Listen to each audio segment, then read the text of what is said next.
Well, it's that time of year again, and if you haven't already noticed, the nights are getting a little bit cooler and the days are definitely getting shorter. So, this is the best time to get your home prepped for the fall and winter months. And I'm supplying the home maintenance list. I put together about 2 dozen items for starters.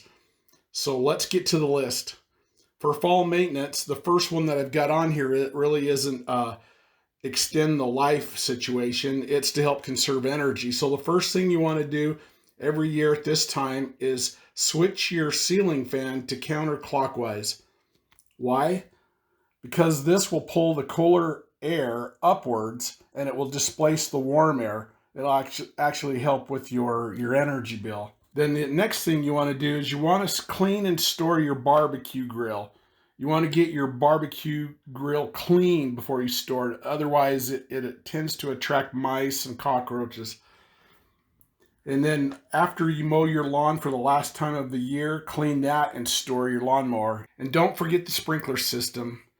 You want to get that drained and blown out so that you don't have any problems with the pipes. If you leave any water in there, they could expand and crack those pipes and break those sprinkler heads.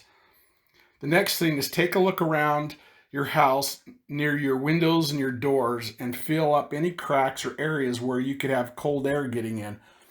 It's not just because of the cold air is getting in, but that means the warm air is getting out, and that also attracts bugs and spiders, and you don't want that.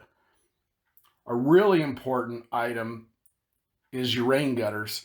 You need to make sure that they're clear of any debris because your roof collects so much volume of water when it rains, and we want all that water to get off the roof as fast as possible, because if it gets backed up in the rain gutters and for any reason, it actually can back up underneath the shingles, into the fascia, and into your interior walls. Even on the valleys up on the roof, if it gets backed up, it can find a weak spot and you'll find yourself with a leak. So make sure the downspouts and the rain gutters are all cleaned out. And while you're checking out the gutters, you might as well inspect the roof, because if you've had any wind damage during the summer or missing shingles or whatever, the middle of the winter is a really bad time to find out that you've got an issue. And it's also really dangerous to get up on your roof during that time. The next thing is you want to get your furnace inspected. I know, like most people, their shirt's fine, but don't wait, because after the first big temperature drop, you're going to be in line with a whole bunch of other procrastinators if you have an issue. And I'm going to tell your wife that I told you to check it. Next one is it's a good time to prune your trees and plants. If you're in a heavy snow area, heavy snow will actually tear your trees and shrubs apart. So wrap those up, prune them, and you'll be ready for springtime. If you have a wood fireplace, make sure that you have it swept with a chimney sweep. It's really a high source of home fires in the winter every year. And make sure your fireplace is vented properly. That you want to do to extend the life of is your water heater, and that is drain it once a year. They normally have a lifespan of 8 to 10 years, but you can extend that if you keep it clean. But mostly you don't want to have a premature death on your water heater because you didn't. So a lot of areas that have hard water build up sediment in the bottom, and when that heating unit has to try to heat through all that sediment to heat up the hot water, it wears them out and they'll rust out and they'll burn out, and then you're going to be paying $1,500 plus for a new water heater.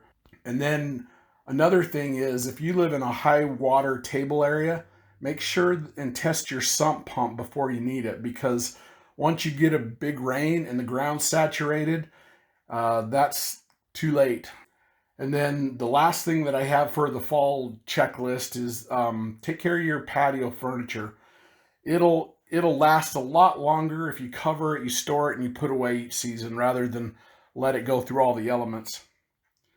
Okay, now for the winter checklist. Once it starts getting cold and frigid, it makes everything really miserable working outside, especially on your house. So you don't want to be fighting any of these issues when there's snow and ice and howling, freezing wind out there. So on top of the things I usually tell my clients to do is to buy and install faucet covers or hose bib covers. If those hose bibs freeze, normally the ice expands in the pipe into the wall, and then when it breaks and thaws out, you have water running inside your wall, and you don't know where from till you start ripping out sheetrock. So you don't want that. It also can cause mold issues. And then just in general, if you've got any sensitive potted plants, make sure and move them inside or to a sheltered area. And then cover up your sensitive plants and bulbs. And it's a really good idea to fertilize your lawn one more time before the winter season. Even though the ground will be frozen on top, if you fertilize it, the roots will still be fed while the grass is in hibernation. Make sure that you've got any drains around your house, that those are cleared of any debris. You might want to flush them out, make sure that they can take, the amount of water that they were designed to. Check and fill any cracks and fill holes that you find around your house to keep out mice and bugs, because when it's cold outside, they're going to be looking to get inside. And then if you have a swimming pool, drain your swimming pool. If you have a swamp cooler, cover that. Sometimes your AC unit too.